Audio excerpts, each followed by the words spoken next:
Welcome to Let's Go Racing. I'm Dani Gibson here with Dick Jerardi, and it's Kentucky Derby Day. We're going to talk the big race at Churchill Downs. Come enjoy live racing right here at Parx. It's going to be a fun-filled Saturday, and watch the two fastest minutes in sports on the big screen. Lots of family fun in our picnic area, but as soon as the show's over, get in your car and get out here. The gates opened at 10. The first race will kick off at 12:40, and hopefully we have a great day. Yeah, we will, and then hang around, as Dani said, a little before 7 o'clock is post time for the Kentucky Derby.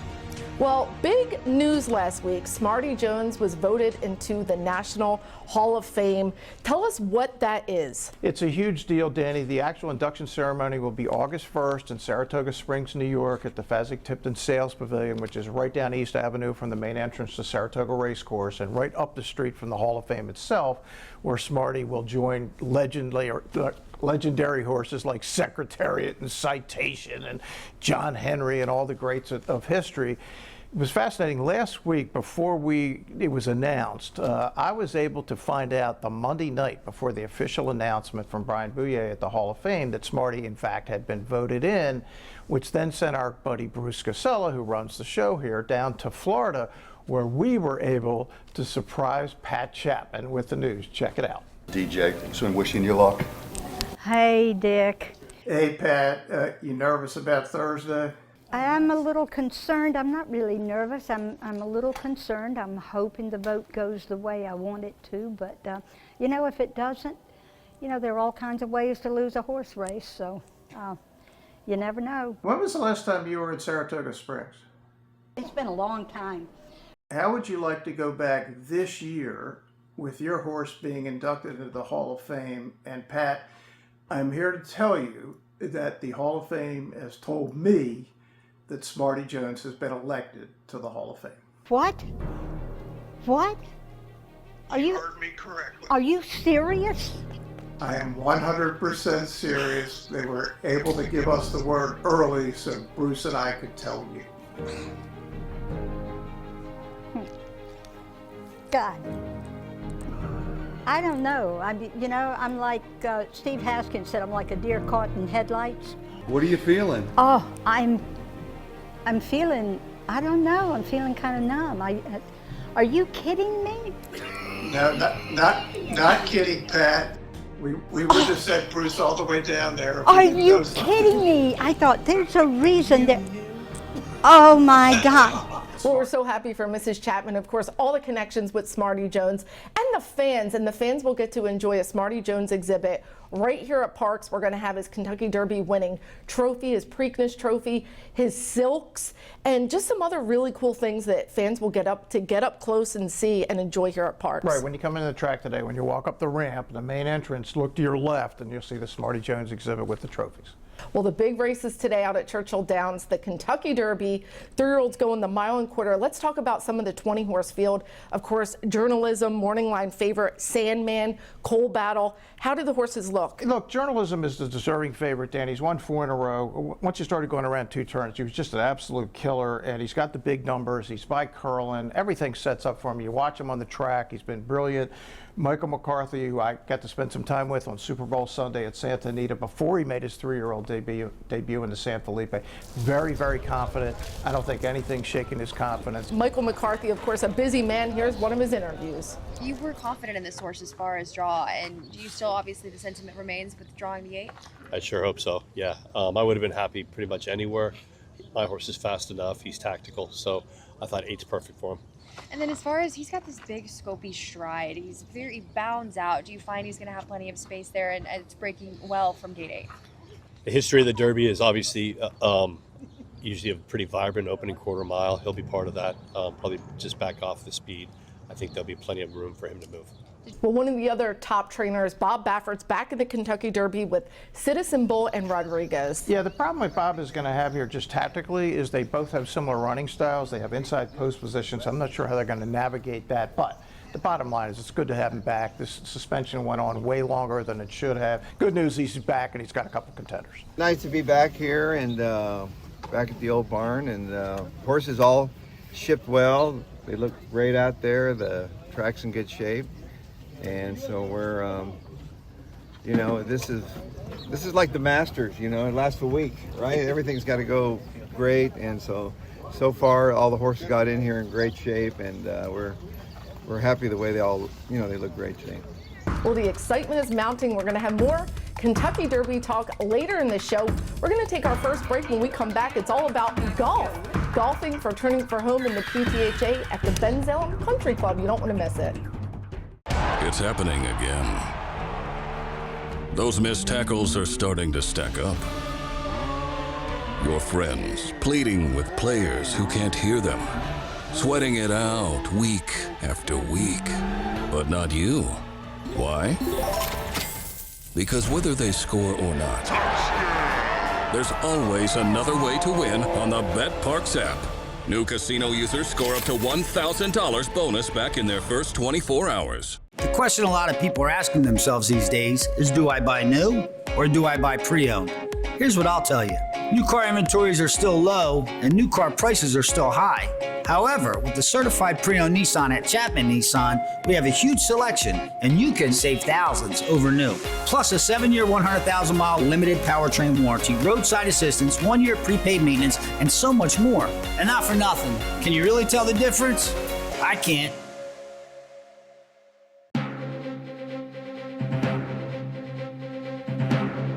Welcome back, everybody. Well, it's time for the annual golf outing benefiting Turning for Home, our racehorse retirement program. It was over at the Ben Salem Country Club. A great day, lots of fun for our golfers, and some other activities as well. We give a Kentucky Derby talk. We do. There's some baskets. Great money is raised for our retired racehorses for anything additional they need, like surgeries. And we caught up with Danielle Montgomery, our program administrator, and others to talk about it. Here with Danielle. The money raised today will support our retired racehorses with Turning for Home. Tell us what that money is used for and how important today is. Today's a great outreach day. I want to thank all the PTHA board and everybody that comes out and supports us every year, because it's about raising awareness for what we do every day. And all the money that comes to Turning for Home, it goes straight to the horses' rehabilitation, retraining, rehoming efforts. We stand by our horses for life, so if they need to come back, Turning for Home is always a safe place to land. And this awareness and this outreach and this extra money just make sure that no horses are ever left behind. So we wanted to thank everybody. We could not be more excited. It's our 4th annual golf outing. Myself, Danielle Montgomery, our entire team. It's Mother Nature's on our side, so we could not be more thankful to our sponsors, all of the golfers. 2nd year in a row that it's sold out. It's a great day, but like we always say, every day is Turning for Home Day, but this is one event we definitely circle on the calendar. Well, let's get into some local racing, and we're going to take a look at Monday's 9th at Parx. Fillies and mares, Pennsylvania bred fillies and mares, that is, going 6.5 furlongs, $42,000. Favorite is Pure Lore. Mike Moore's the trainer. Yeah, I picked a Mike Moore horse, but it was the wrong one, as it turned out. Pure Lore 7-5, and outside post should get a good track. Scott Lake sends out E.T.'s Moon Maiden. Yeah, Scott Lake with a lot of live horses. We love Scott Lake around here. But the horse to keep your eye on here is number 3, Jean Marie. Butch Reed sitting at 999 wins. Can he get 1,000? Let's see. A GNC paves the way here at 15-1. The opening quarter was 22-1. Jean Marie is there on the outside second, just a length off the pacemaker. Pure Lore flanks her to the outside third. Our Uptown Girl running dead at the inside from fourth. It's 2 back to E.T.'s Moon Maiden, who's up on the outside fifth. It has 5 lengths to make up. Mia Tosca's dead at the inside sixth, and Snappy rides trail throughout. Midway around the far turn, a GNC clinging to a short lead. Jean Marie continues to inch in there in between mares. Pure Lore, so there are 3 across the track as they run out of the top of the stretch. The half is 45-2. Top of the stretch, Pure Lore is up on the outside trying to sprint past Jean Marie. A GNC is in deep water now. Far outside, E.T.'s Moon Maiden moves up, but the top 2 have broken away. It's Jean Marie dead at the inside trying to fight off Pure Lore. Jean Marie still maintaining a short lead from Pure Lore. These two going to battle down to the finish. Snappy ride one's on late dead at the inside. Jean Marie. Good job, brother. 1,000 too. That's 1,000 too. That's right. 1,000 more, buddy. 1,000 more. The legend continues. Well, congratulations. Thanks so much, Bruce. Yeah. It was a lot of hard work by a lot of people to get this mission accomplished. So couldn't be any prouder. And she gets it done. Jean Marie, Alicia Ruiz aboard, but so special for Butch to get career win number 1,000. This is a homebred for Chuck Zackney of Cassius King and Glenn Bennett LC Racing. And this horse spent the winter at Butch's brother's Mark's farm, so it doesn't get more down homebred than that. And she just looked great. She got the win sensationally. Yeah, very much a family affair. 6 months off from 3 to 4. She came out running, and a dream ride, dream trip, but she had to really hold off the favorite to stretch, and she did. Butch, Mark Reed, Ginny Reed, we caught up with all of them. All the Reeds were very happy after 1,000. Butch, 1,000 wins. Do you have any recollection of win number 1? Certainly do. Monmouth Park, horse by the name of Rock Lives by Art Berg, Tres Van Stable. Know him well. So A mere 40 years ago. I just looked it up this morning. What's it been like for over the long haul to get to 1,000? Well, it's been quite an adventure, you know, up and down the East Coast, every major and minor racing facility, dragging my daughter and my wife, Ginny, up and down the East Coast. And my daughter went to 8 different schools by the time she was in 8th grade, but she still succeeded. Somehow she was able to overcome us, but it's been quite an adventure, so it was great getting here today. It means a lot. You know, there's been up and down times, you know, in racing, and for this to finally happen when everyone showed up. I was shaking in my boots coming down the lane. I thought, oh no. It just means a lot. Butch blames you for all of this. He said you got him into it. Why did you do this? You know, my parents asked me before they passed away, it's bad enough you win. You've got him lured in? No good. No good. To be here today and see your younger brother win 1,000, seriously, what does that mean? It touches me close. You know, I've been a lifelonger in here, and to see my brother succeed the way he's succeeding, you know, everything he runs seems to win or run good. He's winning all up and down the East Coast. So to see that and then hit this milestone is very important to me. We're so happy for Team Reed and that big accomplishment. Well, let's get to some national races. We're going to head up to Aqueduct, the $150,000 Memories of Silver Stakes, 3-year-old fillies, a mile on the turf. I was there with my girl Burner Account. But the favorite is Virgin Colada, Chad Brown. Now, this was thought to be one of his best turf 2-year-olds last year. Yeah, no question. She was in the Breeders' Cup Juvenile Fillies turf. Really wasn't a factor there, but obviously had good paper before that second in the Miss Grillo. She's got to contend with Laura Lynn, second choice for Graham Motion. Yeah, undefeated in 2 starts at Aqueduct last fall for Graham. First race of 2025, and our man Kendrick Carmouche in the race. But keep an eye on the 8, Burner Account. Yeah, I can't believe they let her go off at 74-1, Danny. Don't they know who you people are around here? What's going on? Well, they see us going back to the turf. I think that helped with the odds a little bit. But here it is, the call of the Memories of Silver. Back to third is Burner Account. From the back, Candy Quest starts to rally on. Virgin Colada, Italian Soiree. They're trying to follow those moves too. Opulent Restraint. A lot of steadying there as there was some traffic on the turn. Italian Soiree got the worst of it. Opulent Restraint now sprints for home. Laurelin with every shot to gun a rival down, and here comes Lauren towards the outside. Laurelin is now catching with every stride and trying to open up here late, is doing just that. Opulent Restraint is back to second, trying to run on Candy Quests and Virgin Colada late. Laurelin is almost there. Laura Lynn just stormed home for the win. Kendrick Carmouche, this filly's now undefeated, and look, my filly, I thought she ran a great race. The soft turf is not for her. She was a little uncomfortable, but she's going to go to the farm, get a little break, and come back, and we'll put her back on the dirt where we think she's best. Yeah, I thought she was competitive, obviously against by far the best field she's ever run against, Danny. So, yeah, I think you guys are going to have something there. Back on the dirt, put her in front. Look out, we're going to see you in the cotillion. Is that correct? That would be the dream. That's the plan, and Kendrick won the Aqueduct Spring Meet. Our man doing it again, 4,000 plus. And I got to say, it was really cool to be there in person when he was coming back with Laura Lynn to the winner's circle. The crowd erupted. They just love our man up there. He is the and he crowd just favorite. Embodies everything that is a sportsmanship and a jockey, and really cool to see him get these accomplishments. My only wish for Kendrick is if he could just get some of these big horses, because he's good enough to win the big races, just got to get on the right horses. Well, hopefully we'll see him soon in the Kentucky Derby again. Talking about the Kentucky Derby, Sandman's going to be one of the post-time favorites. He won the Arkansas Derby. Big, beautiful gray for trainer Mark Casse. Comes from way behind. He's going to need a pace. On paper, it looks like he's going to get one. West Point, Terry Finley, and Mark Casse, the Hall of Fame trainer. Here's Mark. As confident as you can be.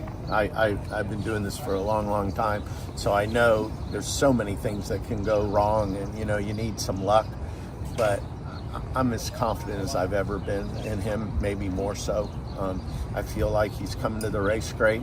Everything is worked out, and we just We need some luck. All right, the Derby's getting a little bit closer, and of course, DJ and I are going to have our selections later in the show, but we're going to go back 20 years to the great of Fleet Alex. We have an awesome feature for you coming up on Let's Go Racing. You're hearing cheers from the 150,000 people at Air just saying, we love Alex. Let's go, Alex. The Pennsylvania Thoroughbred Horsemen's Association is the advocate for Parx Racing's horsemen and has worked hard to secure better lives for the hundreds of trainers and their families that work in the thoroughbred racing industry. Our horsemen benefit from medical coverage, trainer pension plans, and increased purses. Thanks to these horsemen, racing at Parx is the very best, providing entertainment for you and the entire family. The Pennsylvania Horsemen are proud to be part of the community and introduce a new generation of fans to the sport of kings.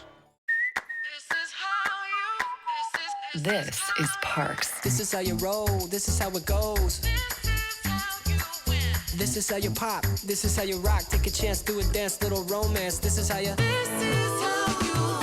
This is how you excite, this is how you all night. 360 hit me, now we're going all in. I can feel it calling, the crowd, the light, the night, the sights, the vibe is right. This is how you. This is Parx, Pennsylvania's #1 casino experience. This is how you win.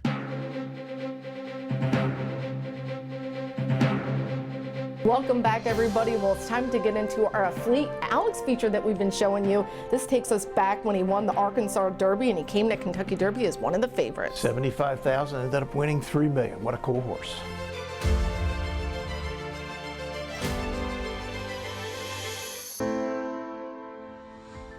After the Rebel, we had to regroup because Fleet Alex did have a lung infection.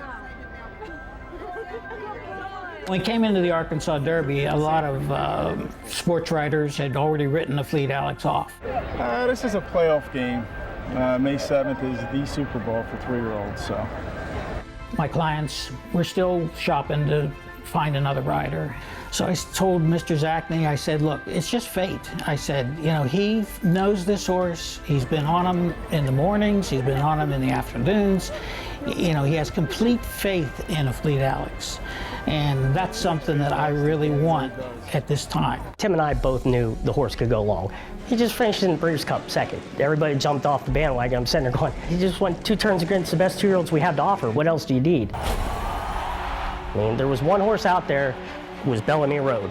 And that's the one that was up in New York, and he was winning by, I mean, pulls.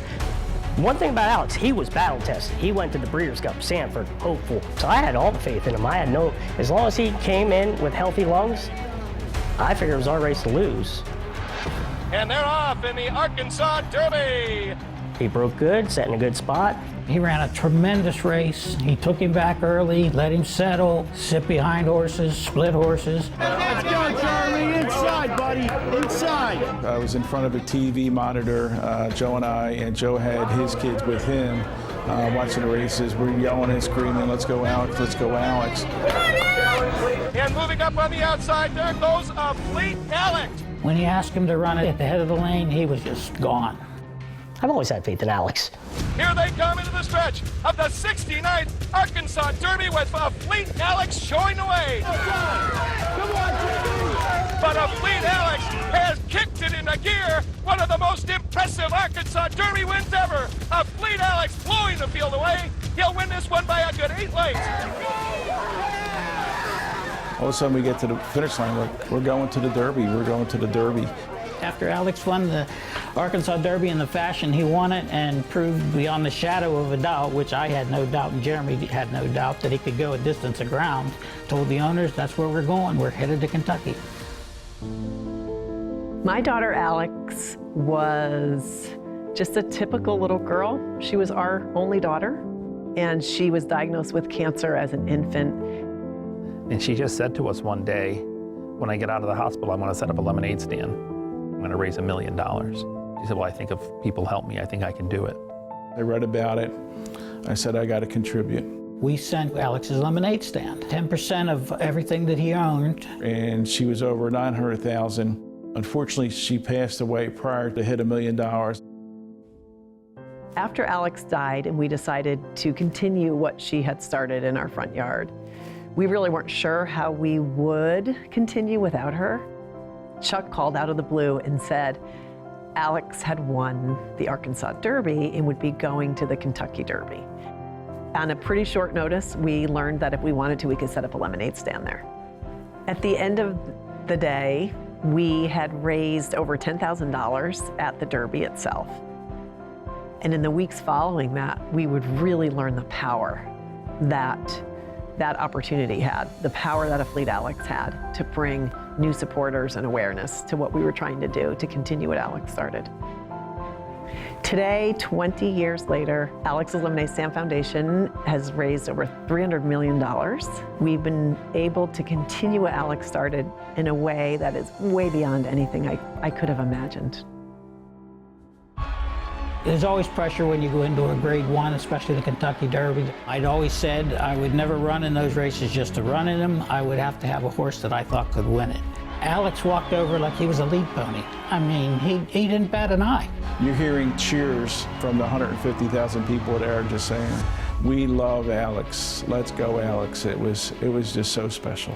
In my head, going in the Derby, the only thing I had in my mind was don't get stopped. And they're off in the Kentucky Derby. It was a deep, heavy, wet track. It probably was the worst ride Jeremy had put on this horse. Athlete Alex in tight quarters, running 11.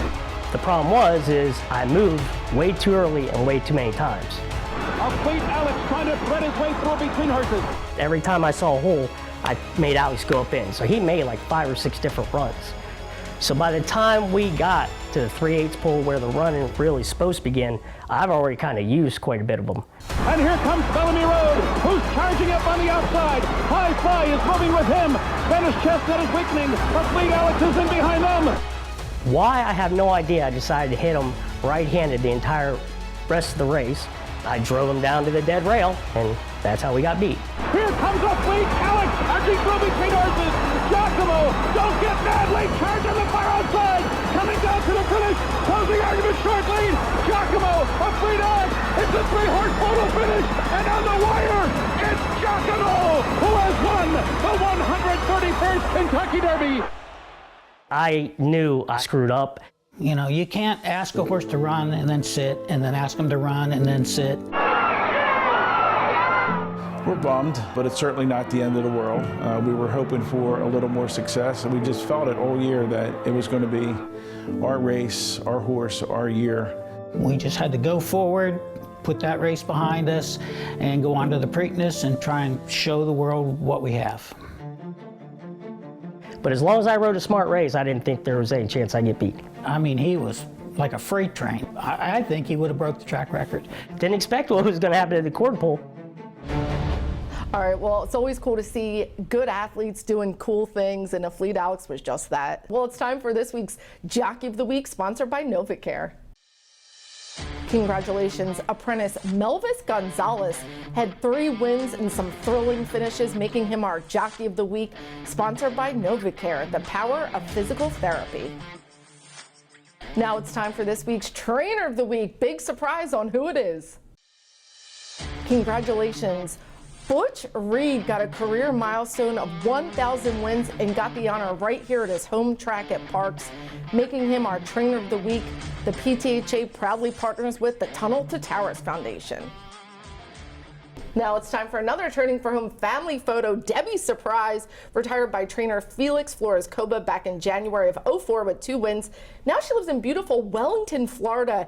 Horse heaven, and you see her pictured with her other gray girlfriends, 4 gray horses here. Her adopter Catherine does polo with her, and lots of fun for this athletic little mare. Well, it's time for best of the rest. We have one race, our PTHA trophy race. It was Tuesday's 3rd race, and Vanzi back in the barn of Mike Pino on the lead with Michael Sanchez. This is kind of hard to believe, actually. 7-2 on the hottest trainer on earth, and this horse just blows the field away by 8. Mike Pino is still checking in right around 45% here at Parx in 2025. All right, well, it's getting closer to the Kentucky Derby. You have to come out to Parx. It's going to be a great day of racing and family fun, and DJ and I are going to give you our selections later in the show. Stick around. It's happening again. Those missed tackles are starting to stack up. Your friends pleading with players who can't hear them. Sweating it out week after week. But not you. Why? Because whether they score or not, there's always another way to win on the Parx app. New casino users score up to $1,000 bonus back in their first 24 hours. Let's get into some more Kentucky Derby talk and talk more about the field. Post 18 is going to be Sovereignty. Bill Mott, he feels like he has his best shot he's ever had. Yeah, I mean, look, he won it with Country House, but won in quotation marks when they DQ'd Maximum Security 6 years ago, and I'm sure he'd like to win it and be able to walk into the winner's circle. It's the son of Into Mischief out of a mare named Crown, who's an unraced PA bred. This one's, but Sovereignty certainly has good paper, will be coming late. Bill Mott, one of the legends in the game. Here's Bill. He's a good horse. He's proven he's run over the track. We've got to prove we can go 1.25 miles, but he indicates that, you know, his running style, that there's a good chance that could happen. And, you know, he's just coming into the race in very good order. All right, more Kentucky Derby talk, and what a field it is, and it's time for our Parx picks and all eyes on the Kentucky Derby. So we're going to give you our selections, but have to point out the Flying Mohawk. Jason Worth with Dornock, he's back in the starting gates. Yeah, 2-8 Racing, that was his number, 28. Jason Worth, World Series champ with the Phillies. How can I pick any horse beside Journalism? I mean, really? I mean, could you have more aptly named horses? But beyond the name, obviously, I like the paper. He's got the speed figures. He has the running style, California speed. Again, I see him sitting just at the beginning of the second flight. Michael McCarthy's terrific. And if it's an 8-9 exact and Burnham Square has been working better than any horse down there, I will not be here next week. I will be in Cancun. It'll be nice knowing you all. But if it's an 8-9, I will have it, and I will have it for a lot. Well, I hate to pick a favorite because I like a price, but Michael McCarthy is my favorite trainer. I made my biggest score with him at the Preakness with Rumbauer. I will do that again with Journalism. 8 is my lucky number. Just to me, this horse has all the ingredients, and it just takes me back to California Chrome. I was never so sure of something. But I'm going to throw some long shots in there. Eyes on the 3 Final Gambit. Could get the trip on the rail. Yeah, Brad Cox and Luan Machado, who can definitely give a good ride when he wants to.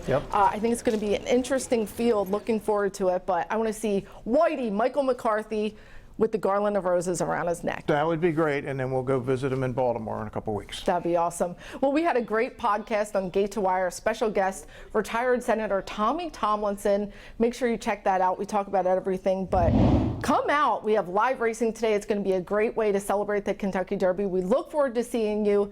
Thanks for watching us, and we'll catch you next time on Let's Go Racing.